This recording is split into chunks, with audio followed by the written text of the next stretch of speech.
Well, I'd like to go ahead and start. My name is Wayne Peeves, so this is all stuff that I've written, that I put up here. And I did this partly because, well, for two reasons. One, so you know where I was coming from, things that I've done, who I am.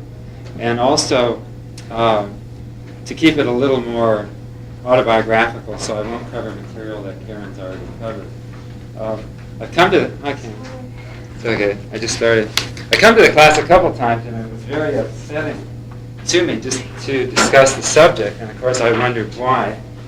And in fact, when I first heard that Karen was doing this class, I started making notes for a talk, and this was 2 months before the semester started. And I didn't think I'd have the guts to do it, but at some point, it's too bad Laurie isn't here, we were talking about the fact that in discussing it through literature, madness seems like something glorious. It seems like a way to freedom. It seems like a good thing. And from my experience and the experience of people I know, actual madness is a lot different than literary madness. And there's a real difference between the two. And this is basically what I want to talk about today. I'll talk a little bit about things I've written, things I've read, and people I've known who've cracked up or killed themselves. Well, I just put plays up here. I've written a lot of other things. And this was when I was 20.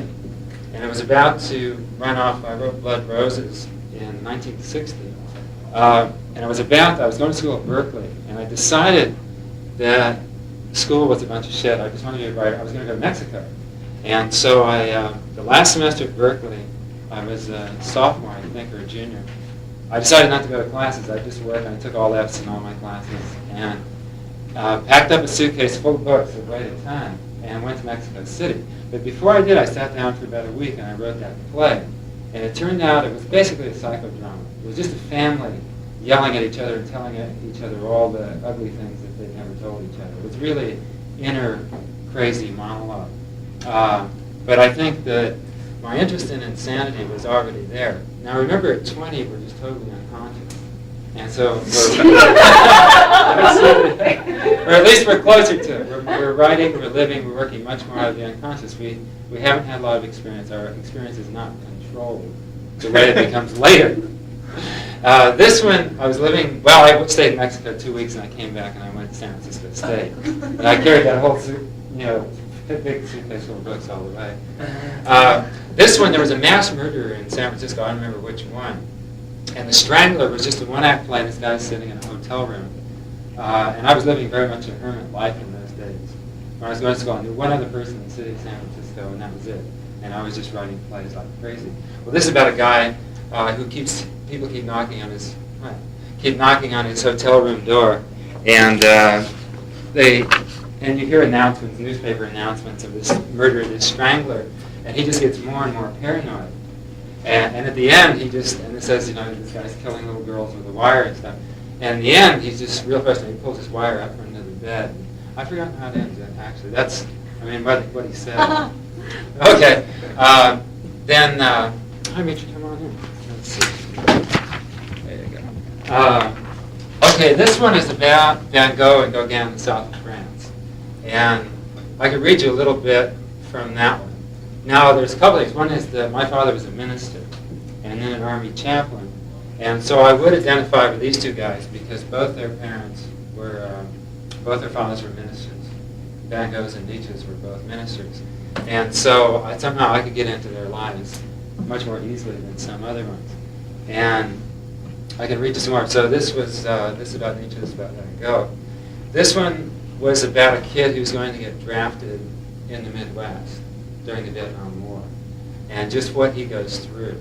And then it has lots of photographs from Vietnam, from people being killed and so forth that are flashed up behind the stage as you're watching the play. And this kid is deciding whether or not he's going to be drafted. Now, what happened to me was I was old enough. I joined the Coast Guard Reserve just before Vietnam. In '63, I went through boot camp, and then they had a special category where I could do my active duty 1 month a year in Europe. So I lived in Europe for 2 years. And this play was actually written in Europe during the Vietnam War. They never called up the reserves, but it was always in the background. the Orestes of Euripides is a crazy play to begin with. And I met a guy in New York. In '69, I went to New York and spent the winter in New York taking classes and going to shows and stuff like that. That was my first real winter in New York, and he asked me to adapt Orestes. So I came back, and some of you know I work as a forest fire lookout, and I've done that for over 20 years. So during the summers, I sit on top of the mountain by myself, and I adapted the play. Well, the crazy thing was when I got back to New York that fall, the guy was gone. He was going to put on this play with some inherited money. He decided it would be better for his soul if he went to Europe. Now, the other thing was a friend of mine moved out of his apartment, so all summer I paid on this apartment to keep it. Well, when I got to New York, all the stuff in this apartment was out in the hallway. And the guy who owned the building had sold the building and had sold the apartment. In New York, you have to pay key money. And the woman in there had paid, I think, $500 to be able to get the apartment. Oftentimes it's more. So here I was supposed to do that. And instead, I decided to go to Europe. So I went for about a month. It was the worst time I ever had. I was walking around London at Christmas time. Nobody in town, just Japanese tourists, and walking along looking at the dirty Seine. And that was a terrible time, so I haven't been to Europe since. Metamorphosis of Franz Kafka was an adaptation. We did that in Santa Cruz when I worked at UC Santa Cruz.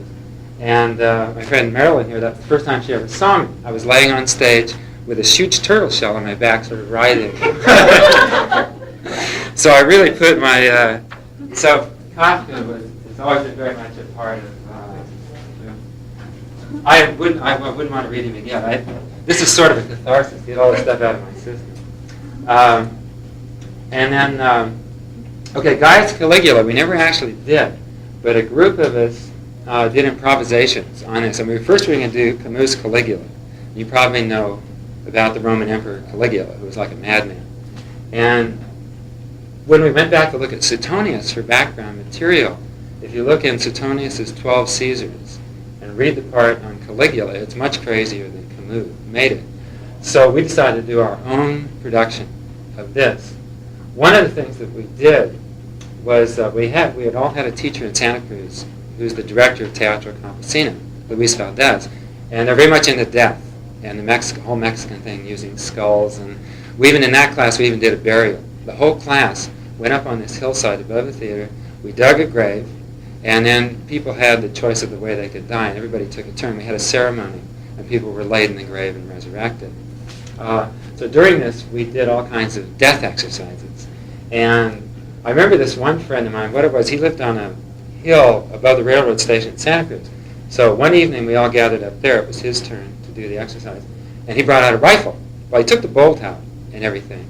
But he said, okay, I'm going to walk around down by the railroad station. I want you to aim the gun at me and pull the trigger. So it was a real simple exercise. But for some reason, even a gun that you got the bolt out, it's not loaded, it gives you a really weird sensation. Well, finally, the crazy thing was that we didn't do the play.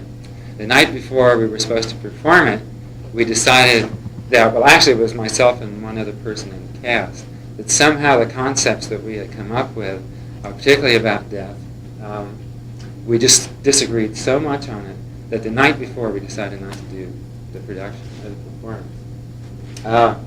Poetry reading was a short play done in Santa Cruz as part of a friend's one-man show when he graduated from college. And it's about a drunk poet who, one thing that struck me about poets is often they talk about their poems much better than they write them. And so if you go to a poetry reading, much of what's in between the poems is great. They talk about their experiences, where the images came from, and so forth.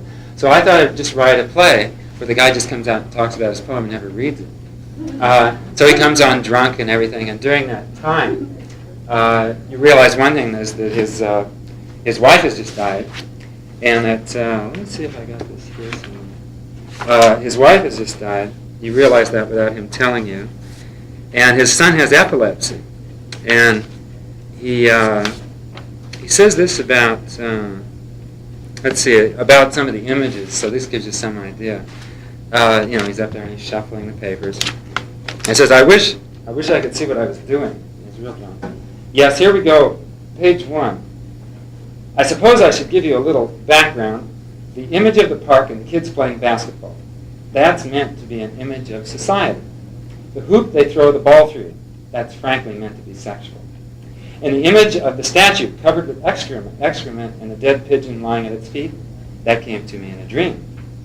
Let's see. The image of the swimming pool where the man dives in one end at age 30 and comes out the other end at age 60. I guess that explains itself. This line may be a little hard to comprehend. Come on, America, spit it out. By that I mean, well, you'll have to hear it in context. My favorite lines in the whole poem are, wind sweeps the sky from end to end, the stars are burning dust. Those lines came from my son. He's the real poet in the family. He doesn't write poetry or talk about it. He lives poetry. He sits in a corner and trembles, or he looks out the window at the falling snow with eyes big as saucers. When we watch the night sky, he tells me those shooting stars are the souls of dying men. If my son were here to roll back his eyes and scream and writhe, you would know the true nature of poetry. You would know what poetry is. Well, this is in a handout. Okay, and then this was done in, this is my pinnacle success. This was done in New York in 1979 off Broadway. And it's about a old woman who gets put in an old people's home or a nursing home. And she's going to escape and live with the Indians and have her vision. And in the process, she dies, but she does have her vision. And it was a kind of culmination. I got burned out on doing theater at this point. And I haven't really written any plays since. I've written lots of other things, mainly poetry. Well, in getting into this, why an artist or a writer might be interested in madness, there are some autobiographical things that might have interested me without my knowing it. One is that my great-grandmother, who lived here in Chico, had a nervous breakdown. My grandmother had a nervous breakdown, and my mother had something like that. Partial blindness, a lot of sickness, things like that. So there might have been something in my particular family that led me to an interest in madness as a way to creativity. Again, this thing that Rimbaud says here, which is, this is a real famous quote from, it's on the handout, from one of his letters. A poet makes himself a visionary through a long, boundless, and systematized disorganization of all the senses. All forms of love, of suffering, of madness. He searches himself. He exhausts within himself all poisons and preserves their quintessences. Unspeakable torment, where he will need the greatest faith, a superhuman strength, where he becomes among all men the great invalid, the great criminal, the great accursed, and the supreme scientist, for he attains the unknown. Well, that's interesting because this quote from Sartre above it, in relation to Gauguin, Van Gogh, and Rimbaud, I have a distinct inferiority complex because they managed to destroy themselves. That was in, or that is in Sartre's diaries, and there was just a review of those diaries in one of the Chronicle papers this week. And this is the idea, the whole premise is that freedom equals madness. Madness equals freedom. And that in order to create, you have to destroy yourself physically while you're doing it. And you somehow change yourself into the creative object. And you obtain immortality as you're destroying yourself. One person, it always seemed to be Sylvia Plath, for instance. Every time before she'd write a poem, she'd take a knife and cut her fingers, and write a poem. And it was always that kind of lacerating herself in order to create poems. I want to talk about, obviously, the fallacies of this method. But it's an understandable, I think it's an understandable desire that we all want to escape this world. We all want to become spiritual bodies. As Ralph Waldo Emerson says, he says that the poet knows that he speaks adequately then only when he speaks somewhat wildly or with the flower of the mind, not with the intellect used as an organ, but with the intellect released from all service and suffered to take its direction from its celestial life. And I want to underline that celestial life, this desire to make it back into the other perfect world, whatever that world may be. I wrote down some of the things that I thought the writer might be feeling, or whatever it is, to work in this particular way. feeling trapped is obvious. Christ type is going to be my main emphasis, I think. We'll see as we go through. But it is this desire to be the martyr, to sacrifice oneself, to become eternal through self-destruction. One thing about suicide, and I'll talk about a couple of friends later, and also any time that I've had urges in that direction myself, I realize it's a desire for change. It's a desire for a new life. Some people say it's a cry for help. It's a lot of things, but I think lots of times it comes from this feeling trapped, and it's a desire for a new life. You can't stand it. You're going to do anything to change your life. It's the most dramatic, but also the most drastic. A lot of this Christ thing, I think, comes from this nostalgia for childhood. And one thing I realized about childhood is that we are usually so protected by our parents that we live in a dream world. And since we don't have to take care of all the practicalities, we're really in a world that's almost like eternity when we're children. Also, for many of us, whatever emotive things we do, we're not really crushed for them. Even if we throw fits, even if we want more ice cream and so forth, if we're lucky, our parents don't totally crush us for our emotional outbursts. But gradually we get, submerged and controlled. Rebellion, again, the childhood thing. Camus wrote that whole book, The Rebel, and that's something to look at. Tension, need for resolution. Well, this is obviously the artist situation no matter what. That there's some kind of internal tension, conflicts, that become resolved through the creation of a play, a poem, or a book. And what happens usually, of course, is that the tension is resolved temporarily, new tension arises, and the artist goes on to a new work. But there's constantly tension created. There is one other theory on this whole thing, which puts us out of the realm of psychology, out of the realm of science, really. And this is the idea that the artist has chosen. And I'm going to talk somewhat about the shaman. I stuck a book up there. But this is the sort of psychotic who becomes a healer in older societies. And I'll look at that quote on the handout later. But in this idea that the shaman has no choice. The shaman has to be a healer. The shaman has to create. Shamanistic activity is very much like theater. And I'll try to read you a little quote on that later. So that's the premise, is that somehow madness will free you from whatever your problems are. Does that make sense? Is a premise? Is that okay? Because I'm not going to talk about every aspect of creativity and freedom and madness and so forth. I'm going to stick right with this one thing. Okay, in practice, what actually happens when somebody goes crazy, and I think particularly artists who go crazy, what actually happens? Number one is they can't create. That somebody like Van Gogh created between his fits of madness, but when he was in the state of madness, he couldn't create. And well, I put a list of things of what actually. And your tape recorder? It's still running. Bit of madness, huh? God. Turn it down when you get to that part. That's good. Really? Okay. Well, these are just some of the things that tend to happen to the artist who uses this method. Burnout. One of the artists I had listed was Edvard Munch. And if you've ever looked at his stuff, he's a Norwegian painter. The stuff from the 90s and up till 1906 is great stuff, I think. And then in 1906, he had a nervous breakdown. So he recovered from it, but the paintings forever after that are very pale. They don't have the high contrast. They don't have the high tension of the earlier paintings. My theory about it is you can go to a whole museum of his stuff in Oslo, in Norway, hundreds of paintings. And in 1906, there really is a breaking point for me. And I think it's because he couldn't bear the tension. After he had that nervous breakdown, he couldn't go back into the state of tension that he had when he created those earlier paintings. And so I think he always held himself back. And you always get the feeling that the paintings are a bit away from him, that you can't quite get into them. Let's see.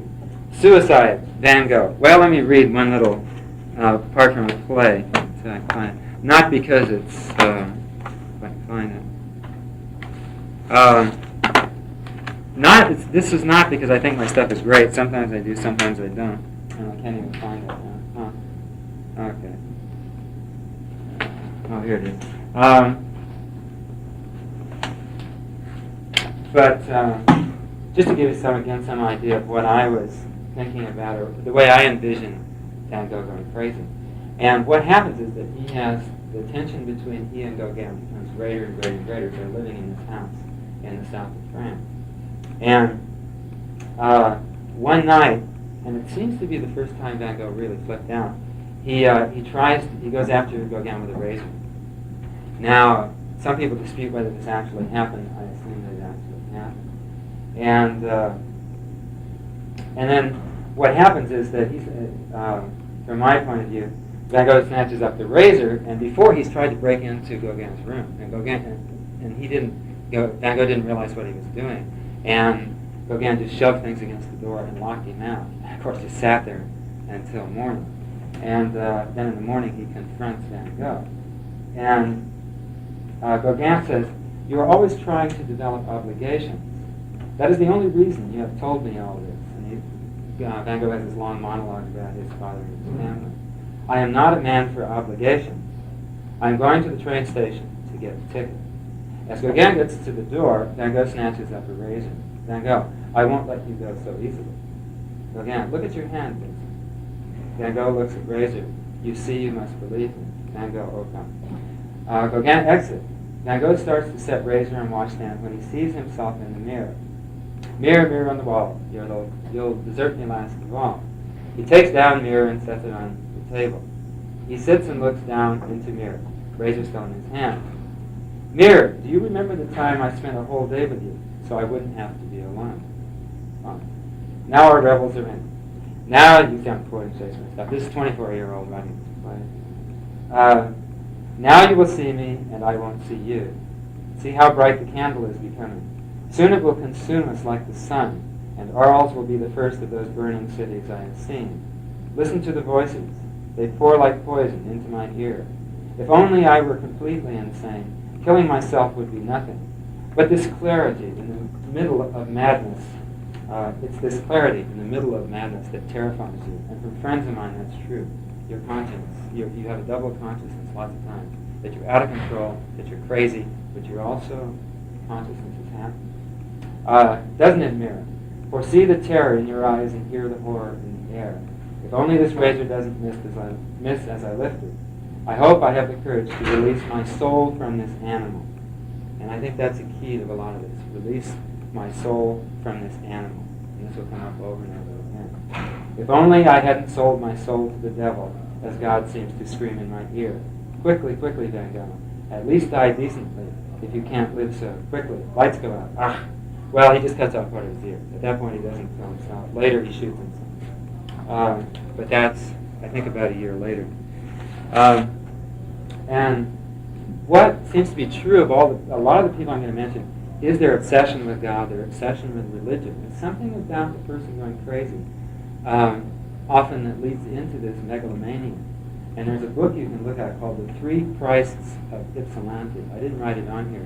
It's an actual account by a psychiatrist of three people in an insane asylum, I think in Wisconsin, who all think they're Christ. And if I remember rightly, he brings them together to try and, sort of have them disillusion each other about being Christ. And it doesn't work, of course. Each one says, "Oh, he's not really Christ." Let's see. Okay, well, let's see. Burnout. Oh, Rimbaud, by the way, as you probably know, at 27, quit writing poetry. Everything he wrote was from 17 to 27. Took off for the Middle East, became a businessman, fairly ran guns, died in the Middle East. That was it. He just burned out. Suicide, Van Gogh, early death, we all know those, especially having Amadeus around recently. Byron, Keats, Shelley, the Romantics. A lot of them died young. Conventionality, and one that interests me is Wordsworth, because one thing I looked at his sister's, I think it's his sister's diary. Wordsworth became very conventional when he got married. As long as he was living with his sister, he was writing all the poems we know him for. as soon as he got married and went into conventional life, for some reason his work went flat. Now, Robert Frost somewhere said that we have about 10 years when we're younger, and I'll read you actually a quote from Marquez, the Colombian writer, about that. We have about 10 years when we're younger where things just come up from our imagination, and you can't get them out fast enough most of the time. You know, just one idea, you got a poem, another idea, you got a book. You know, it's just, for 10 years there, you're somehow in touch with the world, and your unconscious is just feeding you, and the world is just, it triggers the unconscious for some reason, constantly. And so you just pour the work out, and then it starts getting harder. And you read about this over and over again for artists, that after 27, after 30, suddenly they have to start working. They really have to start working at this stuff. It's not just coming to them automatically. And I suspect that's a lot of the reason that a lot of these people did die young. Addiction. Well, one thing I've been reading about recently is jazz. And there's so many addicts in jazz. It's amazing. And then, not to mention Coleridge, Wordsworth's friend. Let's see, okay, cynicism. And a story I'd recommend, I think I put it on here, is A Dull Story by Chekhov. It's sometimes called a dreary story. And I have a little bit of it here somewhere, yeah. It's about a professor. I don't know if you read this back then. It's about a professor who's getting old and losing his marbles. And he's very famous by this point. What's it called? It's called A Dull Story or A Dreary Story, depending on translation. And what happens? Well, let me read you a little bit, just from the beginning. He says, "My name as a scholar is free from blemish, by and large. It has nothing to grumble about. It is a fortunate name. What of the bearer of this name? Of myself, in other words. I present the spectacle of a 62-year-old man with bald head, false teeth, and an incurable nervous tic.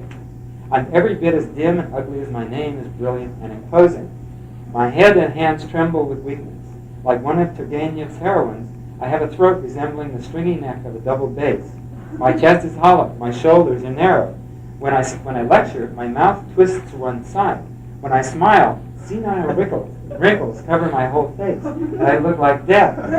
There is nothing impressive about my wretched figure, except perhaps that when I suffer from my nervous tic, a special look comes over me. One bound to revoke in those who observe me the grim, arresting thought that the man will be dead. I lecture quite well. I can still hold my audience for 2 hours. My enthusiasm, the skill with which I deploy my theme, and my humor almost hide the defects of my voice, which is dry, harsh, and sing-song, like that of a sniveling preacher. But I write badly. The bit of my brain which controls the writing faculty has ceased to function. My memory is going, my ideas lack consistency. And when I put them down on paper, I always feel I've lost all feel for the organic links. My construction is monotonous, my language is poverty-stricken and feeble. I often write things I don't mean. And by the time when I reach the end of what I'm writing, I forgot the beginning. So he goes on about his own disintegration. It first shows up in his writing. Marquez has a lot to say about that. Okay, so, and then the last is madness. Put that last so we go through the others. But actual madness, and I want to read you just a little bit about the actual madness of 2 artists. One of them was Nijinsky, which none of us ever had the chance to see. But he was a famous ballet dancer with Diaghilev's Russian ballet around and before World War I.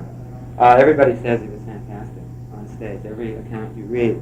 And the pictures of him doing lots of things, they're a little odd because of the style of the time. But the beauty of the dancer, well, here's one. I don't know if you can see that, but there he is practicing without a costume. Small guy, obviously handsome. Well, he started going crazy right around World War I and the breakup with Diaghilev. In other words, he and Diaghilev had a big fight. Diaghilev was gay, and I assume he tried to put the make on Nijinsky, or he did. Well, anyway, Nijinsky ran off, got married, and World War, and that breakup, because Diaghilev was really like his father and had really nurtured him. So he ran off and he got married, and shortly after he got married, he started writing this diary, just at the end of World War I. And while he was writing the diary, basically he went crazy. It was in the process of writing this that he started cracking up. And this is what his wife says in the preface to this diary. She says, the diary was written during 1919 in San Moritz, where we had retired to await the end of the war. Isolated from the world, from all possibilities of exercising his art, my husband tried to reach the masses through other artistic mediums. He took up drawing and music, created choreographies, and finally wrote his diary. He wrote feverishly for hours and hours, day and night. I tried to stop him, as I feared he would be exhausted. I felt that slowly, mercilessly, he was being drawn away from his art, his life, and me by an uncanny, invisible power. I fought, desperately terrified, against this ghastly force. I could not explain what had happened, for I only sensed the change. My husband was kind, generous, as loving as ever, yet in spite of this, a different person. I tried to understand him, but he evaded my questions. Then I wanted to read the diary to find the solution, but he would not permit it. For months he kept his diary locked up. Then he promised to give it to me. When the dreadful calamity had befallen us, and we realized that Nijinsky was ill, the diary and everything else were utterly forgotten, and the great struggle began to save him from insanity. He just says, in the years following the onslaught of my husband's illness, it was our fate to experience much cruelty and unhappiness. Indeed, we often lived like wandering gypsies, especially through the years of World War II, never knowing from one day to the next if we would have a roof over our heads when night fell. So that's one of the spectacles of when a great artist becomes crazy. Another one is Anton Artaud. And I don't know if he's come up in the class. If you talk about him, there's a book around called Theater and Its Double that I think is still printed. And his invention was the theater of cruelty. And he thought, and the celebration of cruelty and madness. Well, in his book, there's an excerpt from Anais Nin's diary. And she went to a lecture on the theater and the play that Artaud did in Paris in 1933. And this is before he goes crazy. But one point I want to make is that if you flirt with madness, if you take it as your method, very likely you're going to run into it. You may not go crazy yourself, but you very likely are going to run into crazy situations, crazy people. And I'll talk about that later when I talk a little bit about my own experience. So anyway, during the Anais Nin writes, is he trying to remind us that it was once during the plague that so many marvelous works of art and theater came to be, because, whipped by the fear of death, man seeks immortality, or to escape, or to surpass himself. But then, imperceptibly almost, he, Artaud, let go of the thread we were following, and began to act out dying by the plague. Now, Artaud was an actor, and if you ever see Dreyer's Joan of Arc, he's a priest in there. Very, very handsome, you can see him playing a Roman emperor, all kinds of things in Joan of Arc. So he was an actor. He didn't work too much. He was kind of a nervous actor, he worked a lot by nervous energy, and so he couldn't do too many parts. But anyway, here he's giving this lecture. All of a sudden, he starts acting out, dying by the plague. No one quite knew when it began.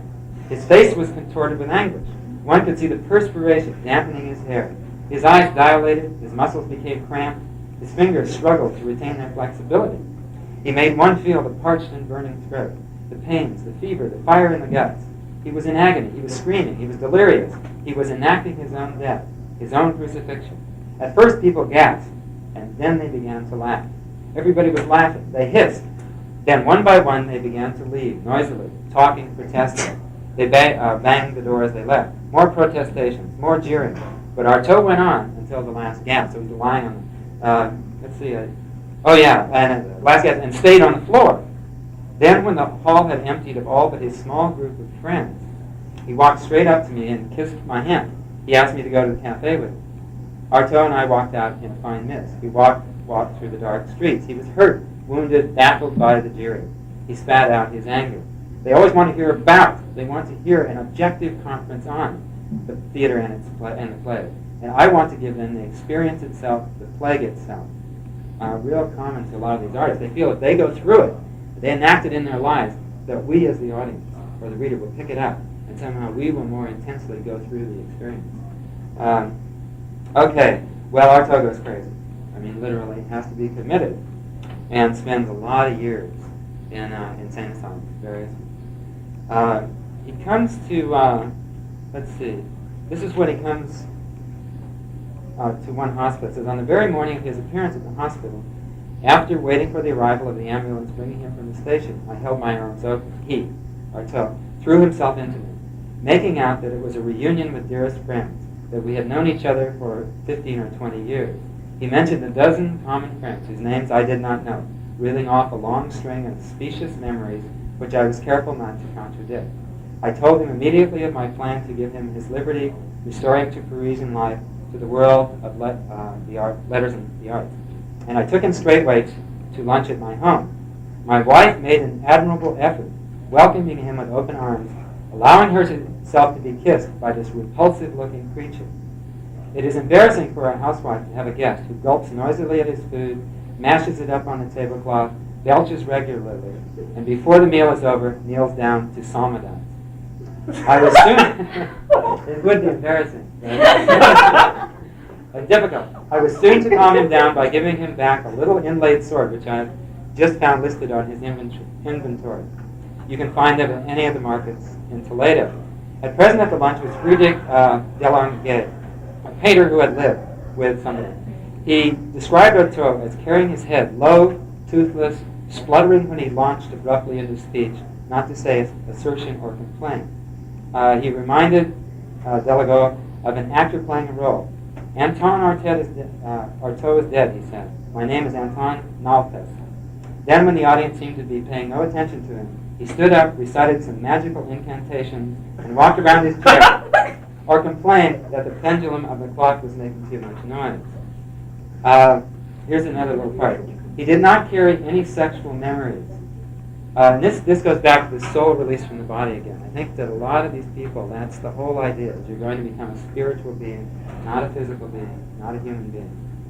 But he did not carry any sexual memories. Quote, I despise all sexual relationships of any kind as debasing for humanity, and I find it deeply offensive that it should be believed my body could have been submitted to them at any moment of its life.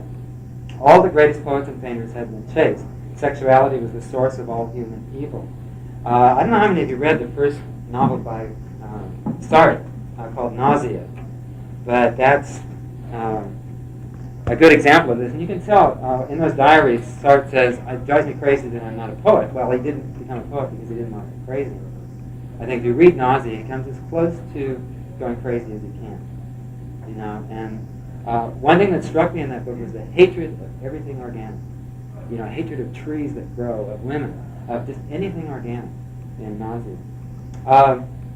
So what's the result, anyway, of this practice? And I would maintain, instead of giving you freedom and creativity, actual madness equals rigidity, a lack of spontaneity, and loss of creative control. Madness means losing the ability to allow the creative energy to flow into socially given forms. Creativity does not find an outlet from the mind and falls into merely personal forms. So that, and I'll read a little bit from, if you only read one book on the reading list, I'd recommend this one. It's called Memories, Dreams, Reflections by C.G. Jung. It's Jung's autobiography. He would not be published during his lifetime. It's very easy reading compared to most of the things that he wrote. And tells about his life, and it's real interesting. You can see numerous things. One, I think he invented play therapy, because at one point after his break with Freud, he starts playing with the children's games that he played when he was a kid for himself, to pull himself out of his own despair.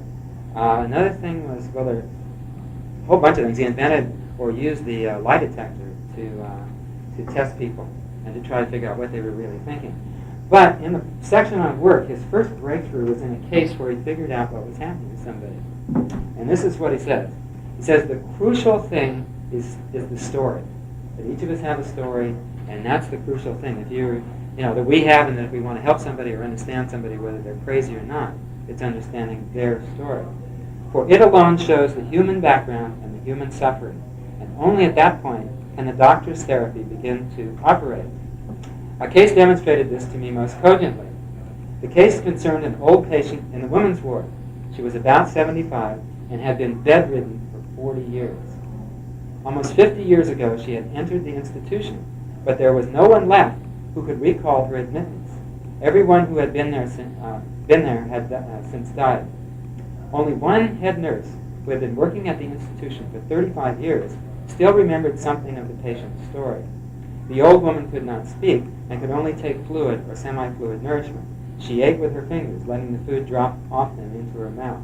Sometimes it would take her almost 2 hours to consume a cup of milk. This is the key then.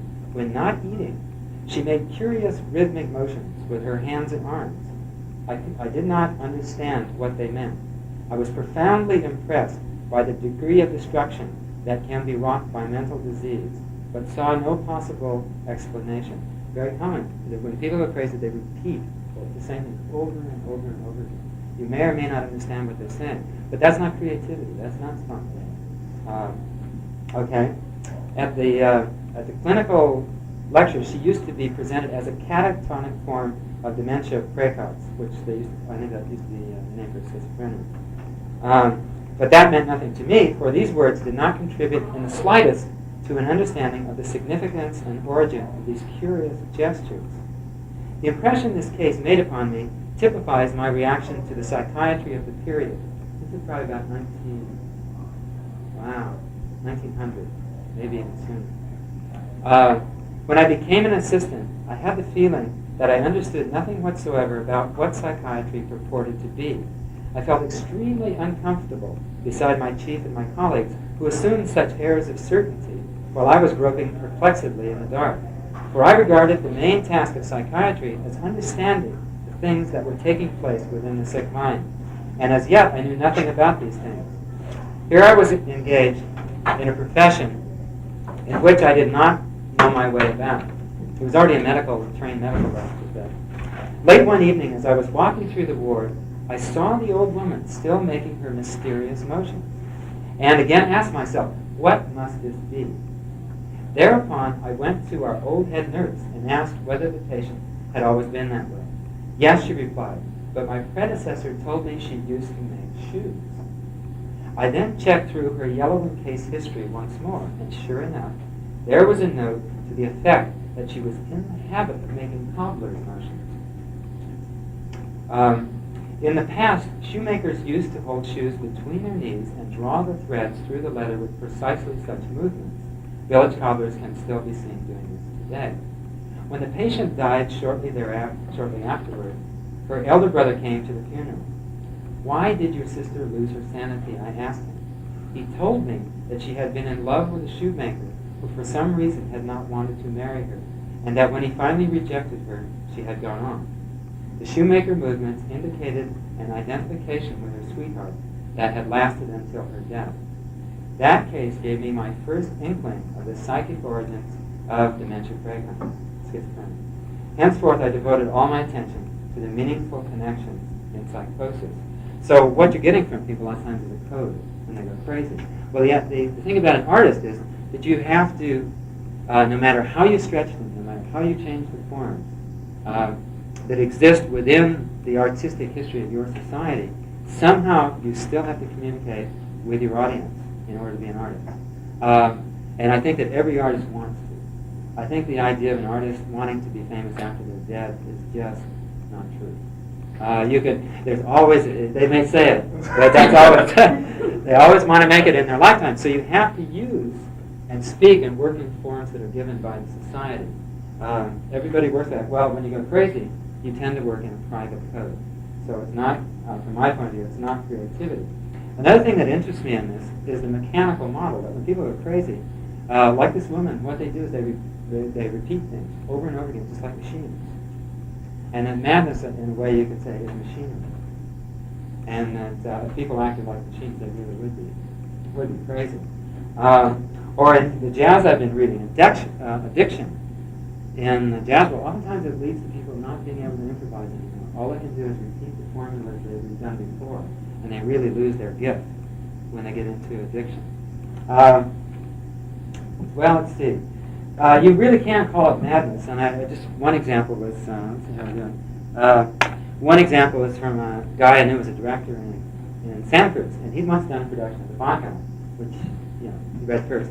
And he wanted to get people experiencing madness. It was like for all these people in the chorus who were crazy. And what he did was they found that he had them all go in a circle, and all they started doing was a steady beat, like this. Just intensifying it, but steady beat going in a circle. He said one woman flipped out, they started breaking on tables and chairs, that they really got it, but it was real scary. And that again, that staying in that same beat, almost like a marching beat, can drive you crazy. And so the idea that you can sort of revolutionize things by throwing out everything doesn't really work. And of course, a lot of this did come out of the French Revolution, the Russian Revolution, and each revolution, if you study them, what happens is of this particular type is that people eventually go crazy. And there's a film in the basement of the library in the Mexican Revolution. Pretty soon, everybody was shooting everybody else. And what happens in the end is usually they say everybody was getting tired of it. And what they do is they accept a regime that was much more organized, intensive, and repressive, usually, than the regime they had before. And I think it's because their own craziness scared the hell out of everybody. And they just don't want it to happen again. The people who are in control do not want it to happen again. Well, obviously, I'm not going to have as much time as I'd like to talk about, because I want to give a little time to talk about antidotes or other ways of